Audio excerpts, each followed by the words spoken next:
Ou então passando aí na porta, ou chegando aí na porta, tenham se surpreendido com o título dela, né? Uma aliança para o mal. Ué, mas que mensagem é essa que o pastor quer trazer esta noite, falando de uma aliança para o mal? A gente veio aqui para aprender, afinal de contas, o que é ir para o bem, né? Mas, fato é, como nós vamos ver nesse texto, que algumas pessoas podem se aliar, podem se juntar para fazer o mal, inclusive dentro da nossa própria casa. Atos capítulo 5, versos 1 a 11. Entretanto, certo homem chamado Ananias, com sua mulher Safira, vendeu uma propriedade, mas em acordo com sua mulher reteve parte do preço e, levando o restante, depositou-o aos pés dos apóstolos. Então disse Pedro: Ananias, por que encheu Satanás teu coração para que mentisses ao Espírito Santo, reservando parte do valor do campo? Conservando-o, porventura não seria teu, e vendido não estaria em teu poder? Como, pois, assentaste no coração este desígnio? Não mentiste aos homens, mas a Deus. Ouvindo estas palavras, Ananias caiu e expirou, sobrevindo grande temor a todos os ouvintes. Levantando-se os moços, cobriram-lhe o corpo, e levando-o, o sepultaram. Quase 3 horas depois entrou a mulher de Ananias, não sabendo o que ocorrera. Então Pedro, dirigindo-se a ela, perguntou-lhe: Dize-me, vendestes, portanto, aquela terra? Ela respondeu: Sim, portanto. Tornou-lhe Pedro: Por que entraste em acordo para tentar o Espírito do Senhor? Eis aí à porta os pés dos que sepultaram teu marido, e eles também te levarão. No mesmo instante caiu ela aos pés de Pedro e expirou. Entrando os moços, acharam-na morta, e levando-a, sepultaram-na junto do marido. E sobreveio grande temor a toda a igreja e a todos quantos ouviram a notícia destes acontecimentos. Na última vez em que, ainda lá na congregação do Imirim, nós nos reunimos para falar a casais, e esse é o caso desta noite, nós falamos a respeito de um casal em que havia um homem tolo, um homem louco, segundo o seu nome, Nabal, e a sua mulher sábia, Abigail. E Abigail, uma mulher sábia, acaba por salvar o seu marido, pelo menos num primeiro instante, de uma morte certa, de uma tragédia certa. Uma mulher sábia com um homem tolo. O problema é quando os dois são tolos. Quando não há quem exercite bom senso dentro do casamento. O que nós fazemos quando os dois estão aliados para o mal? E nós sabemos, há casais assim. Há casais que se aliam para o mal. Eu vou falar sobre isso mais adiante. Mas importante, antes de falarmos a casais, é entendermos a história em si. No contexto da história, nós vemos o ministério do apóstolo Pedro e do apóstolo João aos judeus. O evangelho ainda estava na sua fase inicial de propagação, de pregação. Eles estão testemunhando aos da sua própria gente, aos judeus. Nós vemos um contexto de proclamação. E Satanás está atacando a igreja pelo lado de fora. Satanás ataca a igreja com perseguição. Crentes são lançados à cadeia. Perseguição dura em cima da igreja. Nós começamos a ver os sofrimentos de que Jesus havia falado a respeito do testemunho do evangelho. Mas o Espírito de Deus, o grande personagem, na verdade, o grande herói do livro de Atos, que é o Espírito Santo do Senhor, ele empodera a igreja, ele dá poder à igreja, e dando poder à igreja testemunha com ousadia, fazendo grandes sinais por meio dos apóstolos. E essa atmosfera de temor que o poder de Deus manifesta no meio da igreja, exercita no meio do povo de Deus e no meio do povo em geral, faz com que a igreja cresça por dentro e por fora.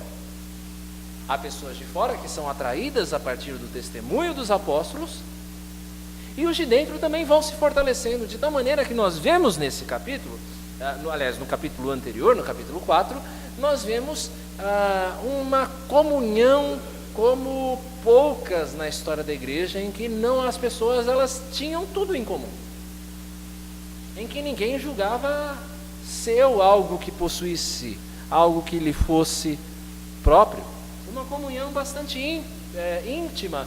E um exemplar desta comunhão era Barnabé. Um homem temente a Deus, cheio do Espírito Santo, um homem que, ao lado do apóstolo Paulo, posteriormente faria grandes obras, grandes coisas pelo testemunho da palavra, que tem num campo, vende esse campo e o coloca aos pés dos apóstolos, de coração sincero, para auxiliar aqueles que tinham menos, aqueles que não tinham as mesmas condições que eles. Não se trata aqui de um comunismo e nem de que as pessoas eram obrigadas a vender as suas propriedades. Cada um fazia isso de coração voluntário, percebendo que nós fazemos parte de um só corpo, que nós temos o dever de nos suportarmos mutuamente nas nossas dificuldades. Era algo que nascia de um coração sincero, sem chantagem emocional. Barnabé, então, é o exemplo desse coração liberal. E Satanás, então, é envergonhado nos seus ataques a partir do lado de fora. Então, como bom estrategista que é, e Satanás é muito astuto, nós sabemos disso, ele começa a atacar a igreja pelo lado de dentro. E ele vai atacar a igreja pelo lado de dentro pela primeira vez, a partir da história desse casal. Talvez pelo pior mal que a igreja pode enfrentar, que é o mal da hipocrisia. É o vício da hipocrisia que nasce no coração de algum dos nossos irmãos, um mal, meus irmãos, que pode matar a igreja. É interessante observar que Lucas, ele não doura a pílula. Ele não quer trazer para nós a ilusão de que esta igreja era uma igreja absolutamente perfeita. Não, a igreja era e é uma comunidade de pecadores. Ela tem as suas virtudes por meio da justiça que Cristo implementa nela, da santificação que Cristo vai nos transformando dia a dia, mas ao mesmo tempo ela é formada por pecadores, gente comum como eu e você, pecadores que foram alcançados pela graça do Senhor Jesus Cristo. Ele mostra não só o que é bom, mas também o que é ruim na igreja. Então, despertados talvez pelo exemplo de Barnabé, nós temos esse casal, Ananias e Safira, e eles têm talvez o desejo, muito provavelmente o desejo de terem o mesmo destaque, a mesma proeminência de Barnabé. Talvez vendo os irmãos da igreja aprovando aquele ato de generosidade de Barnabé, no coração deles surge o desejo, eu desejo ter o mesmo reconhecimento, o que Barnabé tem. Então eles preparam um plano muito bem arquitetado. Eles tinham uma propriedade também com o Barnabé, eles vendem a propriedade e eles entram num acordo entre eles.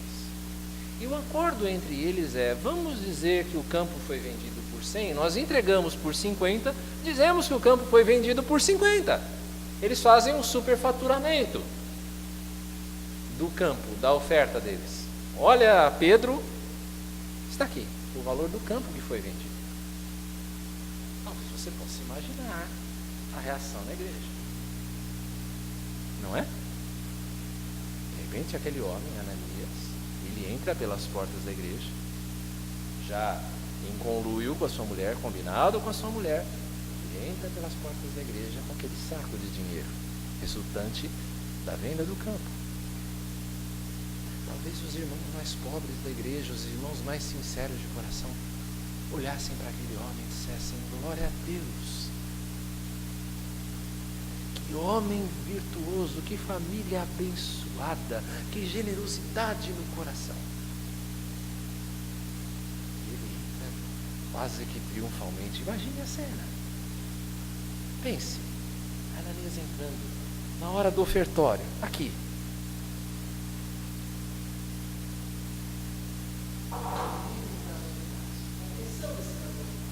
trazendo a sua oferta, triunfante.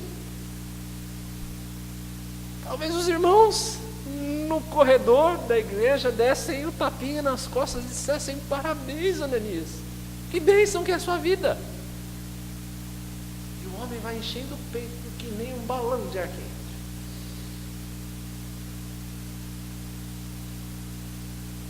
E ele vai se aproximando do apóstolo Pedro ali presente. E talvez no coração do apóstolo Pedro viessem aquelas palavras procurando dizer a Ananias: cara, dá meia volta. Você pode enganar todo mundo, mas você não pode enganar a Deus. E Deus já me falou que você está vindo para aqui com falsidade, com hipocrisia. Mas Pedro então desafia, né, Ananias. Ananias, por que Satanás encheu teu coração? Sim, porque Pedro reconhece quem é o autor do plano. Quem é o autor espiritual, quem é que bolou esse plano e colocou esse plano no coração de Ananias e Safira. Porque Satanás encheu teu coração para que você mentisse, não à igreja. Você não está mentindo à igreja, Ananias. Você não está mentindo a mim, você está mentindo para Deus. Ananias, que tolice é essa? Você acha mesmo que você pode enganar o Espírito de Deus com a sua pompa e circunstância vindo aqui à frente?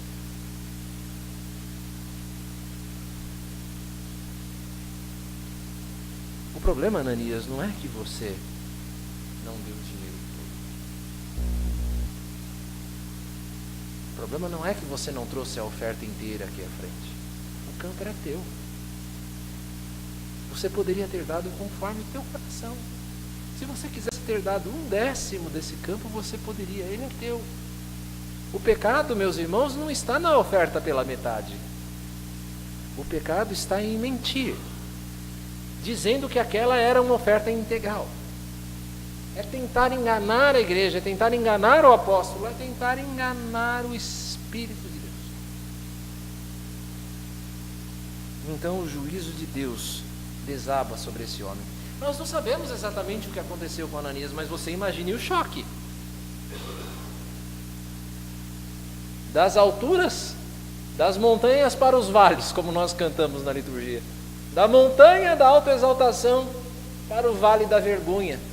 E talvez você possa até imaginar o bochicho na igreja, não é? Porque a igreja é assim, quando acontece alguma coisa inesperada, os irmãos começam a bochichar do lado.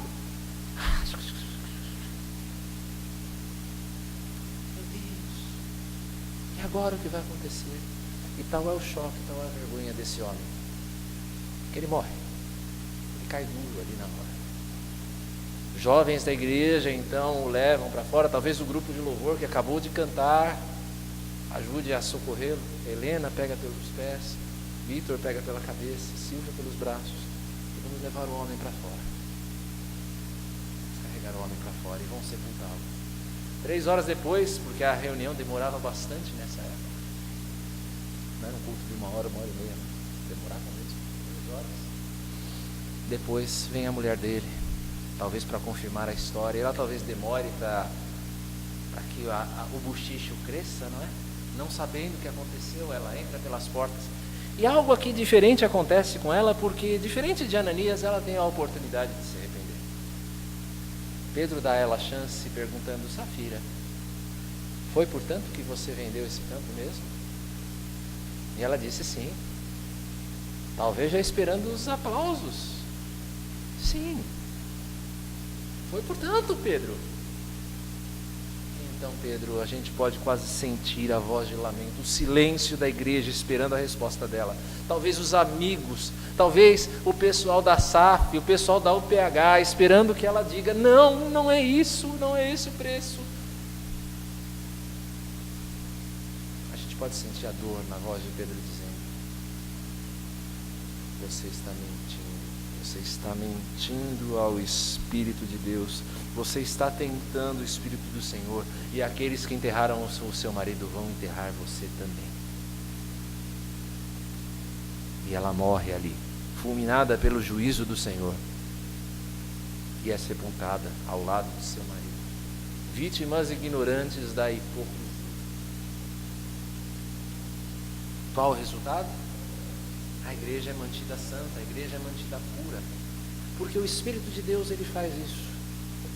E a grande mensagem do Espírito de Deus, ao olhar para este texto que nós estamos vendo nesta noite, para o nosso coração, a mensagem principal desse texto, que nós estamos vendo aqui, para a nossa instrução nessa noite, é para que nós tomemos cuidado como nós entramos diante do Senhor. é para que a nossa atitude diante do Senhor e diante da igreja seja uma igreja sincera. Que não haja hipocrisia no nosso coração. Que nós não tentemos o Senhor. Que nós não arrisquemos a nossa vida espiritual entrando para o Senhor com uma atitude dúbia, uma atitude vacilante no nosso coração. Uma atitude mentirosa diante do Senhor. As consequências por esta hipocrisia podem ser terríveis. Essa é a mensagem principal desse texto. Mas, como nós anunciamos, nós entendemos que este texto também traz uma mensagem para nós como casais. Porque, como eu disse no início, na nossa introdução, há casais que, ao invés de se unirem para o bem, para o propósito de suas famílias, constroem na sua vida um palácio para o mal, para o pecado, para a sua própria destruição. Quando nós nos casamos, quando nós colocamos uma aliança nas mãos uns dos outros, nós prometemos abençoar a vida do nosso cônjuge, abençoar a nossa esposa, abençoar o nosso marido. Sermos para eles uma fonte de bênção, de alegria. Nós que cremos no Senhor, assumimos um compromisso de nos estimularmos às boas obras, nos auxiliarmos em caminharmos juntos perante o Senhor. Nós assumimos então um compromisso de construirmos uma aliança para o bem. Mas é fato também de que muitos casais e muitas famílias acabam se aliando para o mal. Pense, por exemplo, na maneira como você, como a sua família, ou até mesmo alguma família que você conhece, lida com as suas finanças. Na vida de algumas famílias existe uma aliança programada, premeditada, para destruição e para experimentar o juízo de Deus na sua vida financeira. É uma gestão absolutamente irresponsável da sua vida financeira, da maneira como você lida com os seus bens, com os recursos que Deus lhe dá à mão. Uma aliança para o mal. Pense também, existem muitos casais assim que são aliados para o mal, que vão causar um ao outro por meio do abuso. E aqui nós podemos entender o abuso da maneira mais ampla que você quiser. Pode ser o abuso verbal. Existem, infelizmente, muitos casais que são tremendamente abusivos na maneira como se tratam um ao outro. Pode ser o abuso na área sexual. Eu não estou falando aqui do estupro necessariamente, aquele estupro que envolve violência, mas o abuso do marido que quer da esposa, que deseja da esposa, coisas que ela não quer oferecer, ou vice-versa. E há então uma relação de interdependência para o mal, porque talvez o cônjuge que sofre o abuso, ele não quer perder o outro. E nesta codependência, então, eles se aliam para o mal. Pode ser até mesmo o abuso físico. Mulheres que são agredidas pelos seus esposos, ou esposos que são agredidos pelas suas esposas.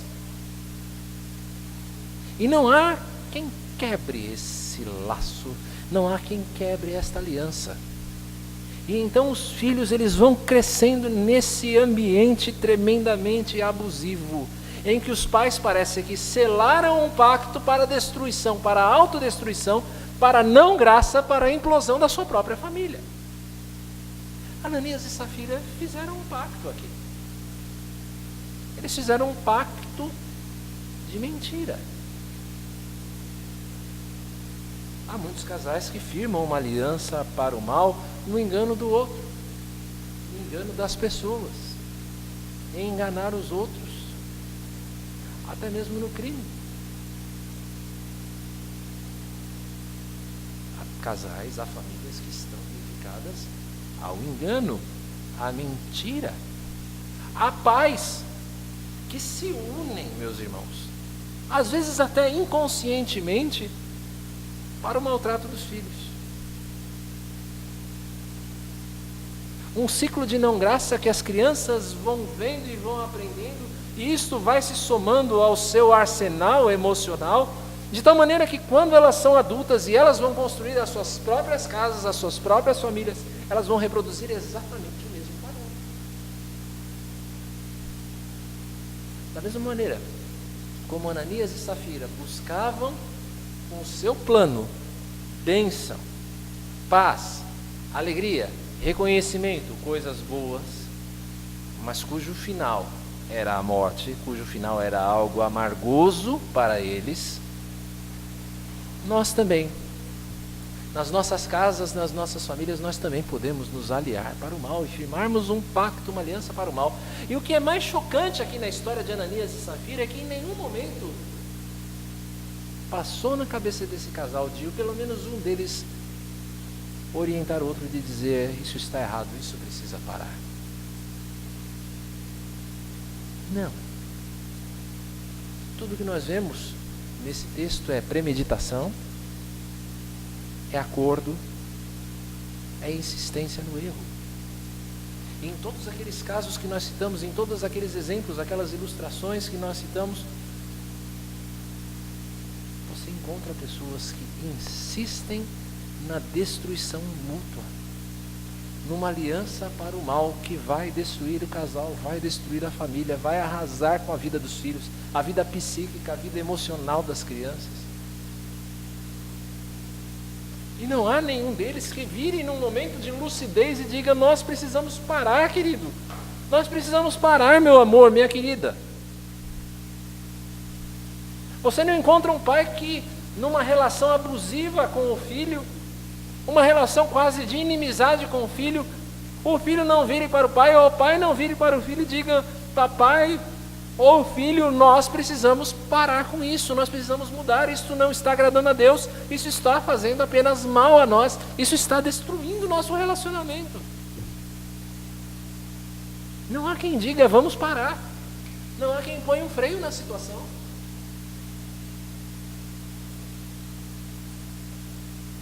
E o que entristece o coração é que muitas dessas famílias, muitas dessas alianças para o mal são trazidas para dentro da igreja. E quando você olha para essas famílias, você olha para esses casais, você olha para esses pais e filhos, o que você vê são sorrisos, abraços.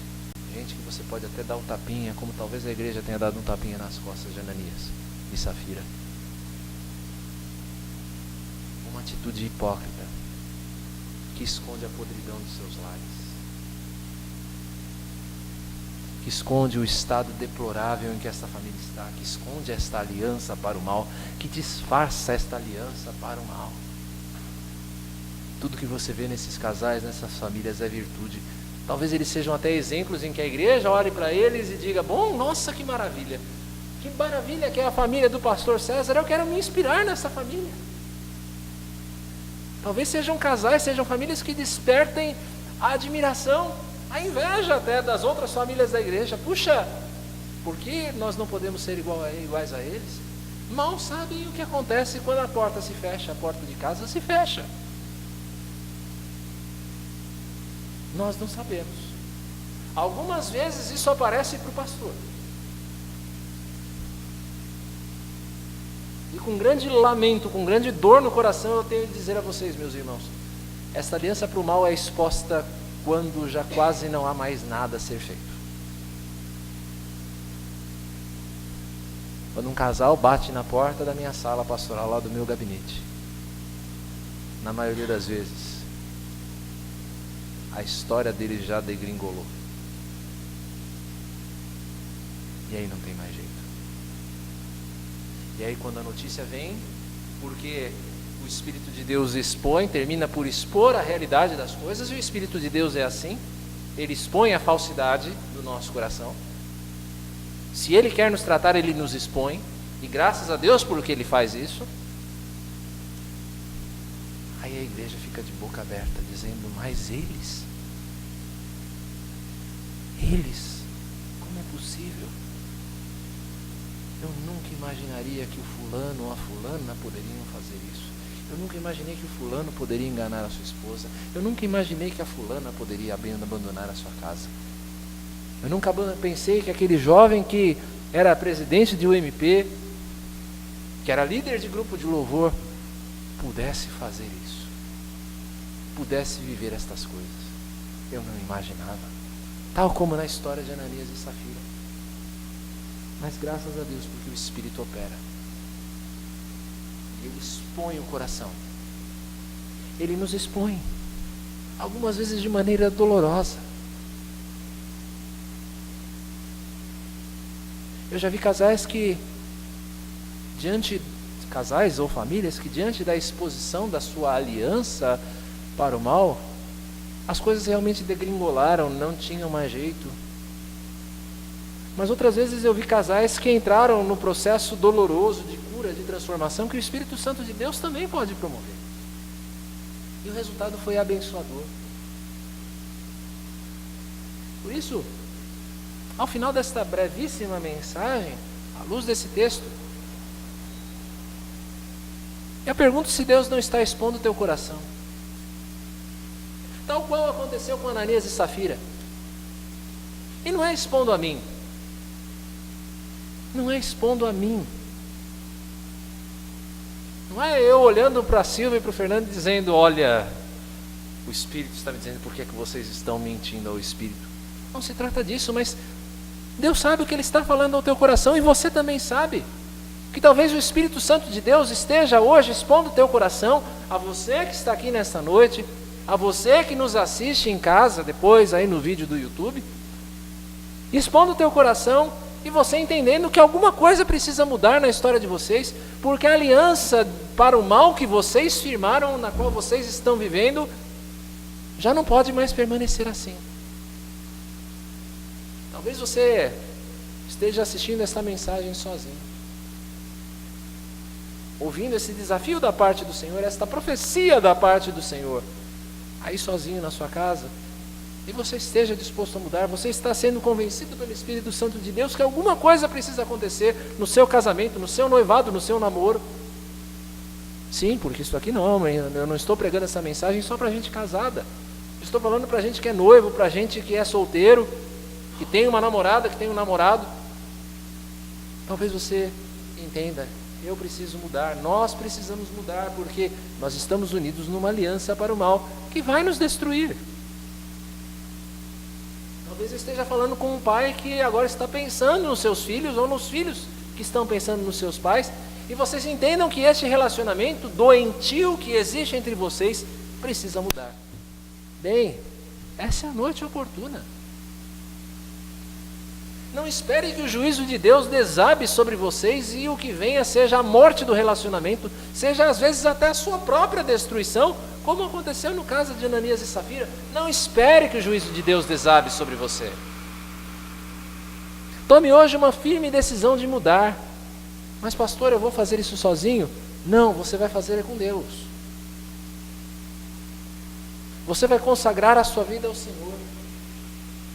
Você vai chamar o seu companheiro, você vai chamar o seu namorado, a sua namorada, você vai chamar o seu filho, o seu pai, para uma conversa franca, sincera. Ah, mas e se ele não quiser me ouvir? Aí já é um problema dele, já não é mais um problema seu.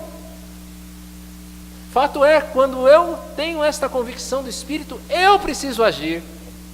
Eu preciso fazer alguma coisa para mudar. Primeiro, clamar ao Senhor por misericórdia. Dizer, Senhor, eu entendo que até aqui nós erramos, até aqui não tem funcionado, até aqui nós estamos aliados para o mal, e nós queremos nos aliar agora para o bem, queremos fazer aquilo que agrada ao Senhor, antes que o pior venha. Eu quero mudar. Ore ao Senhor, clame a Deus, por poder do alto. O Espírito trabalha. Chame a pessoa com quem você vive, seu marido, sua esposa, seu companheiro de vida, para assistir esse vídeo com você. Conversem sobre ele. Sábado a gente tem o nosso encontro de casais aqui, vamos debater sobre esse texto, sobre o que vocês ouviram nesta noite. Traga, venha até aqui a Antioquia. Peça ajuda. Porque é que na igreja, que deveria ser o lugar onde o nosso coração é tratado, onde os nossos problemas poderiam ser compartilhados e tratados, por que é que nós nos escondemos atrás de uma capa de perfeição? Irmão, ninguém aqui é perfeito. Eu sei, existem aqui no nosso meio casamentos que são maravilhosos, relacionamentos pais e filhos que são abençoados. Eu sei disso. Mas ninguém venha me dizer que o seu relacionamento é absolutamente perfeito e não tem nada a ser mudado. Se esse é o seu caso, deixa eu falar a partir do meu próprio relacionamento. Há coisas no meu relacionamento que precisam ser tratadas. Com a minha esposa. Claro que há. E eu acho que no seu caso não é diferente. Que tal tratarmos juntos? Que tal vivermos a igreja como a igreja deve ser vivida, como um lugar onde nós temos tudo em comum, inclusive partilhar os nossos dramas familiares. Sabe? É dito quase como um chavão, mas mesmo assim não deixa de ser verdadeiro, que o alvo preferencial de Satanás hoje são as famílias. Ele sabe muito bem que se ele desestabilizar famílias, ele desestabiliza a sociedade, ele desestabiliza a igreja. Porque a família é a base de todas as coisas.